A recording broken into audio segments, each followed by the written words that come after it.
In its simplest form, a dynamics processor is like an automatic volume control, turning the volume up when it's too soft or down when it's too loud.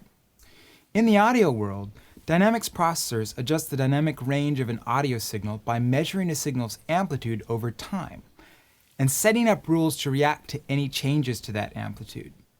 The dynamics processors we'll cover in this course are compressors, limiters, expander gates, de-essers, and transient shapers.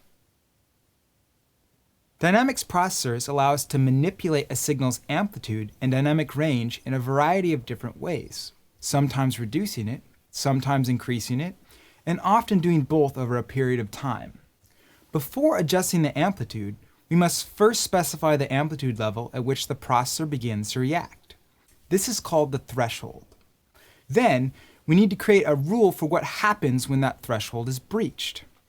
For example, in a compressor, when the amplitude level of a signal crosses the threshold level, the signal above the threshold is compressed. All dynamics processors will work on this basic idea of an action, generally a specified signal level, creating a reaction, some form of dynamic change to the signal.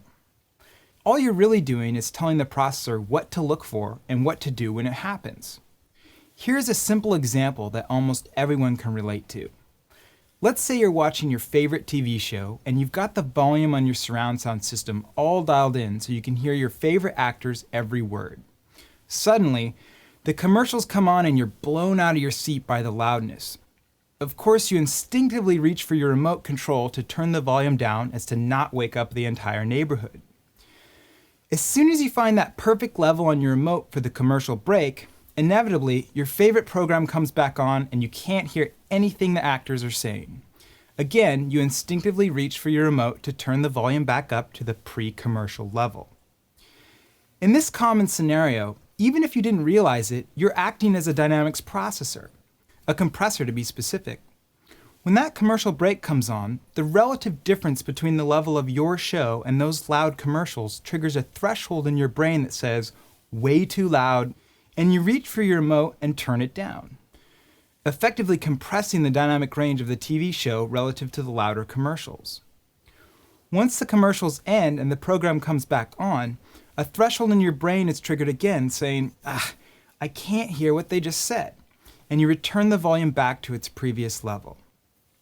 Now think about the TV example I just described and try to relate that to a real-world mixing dilemma. How about the words in a vocal track rising and falling above the level of the background music? We want to hear all those lyrics clearly, but we also don't want them to jump out of the mix too much. Dynamics processors to the rescue. A dynamics processor on your mixing console, in your rack of outboard gear, or in your DAW does the same exact thing that you do while you channel surf on your couch, except that it's much faster and has a higher degree of accuracy. Once you get the hang of the basic concepts behind dynamic processing, these processors will quickly become some of the most useful tools in your studio, empowering you to create a tight, punchy, and focused mix.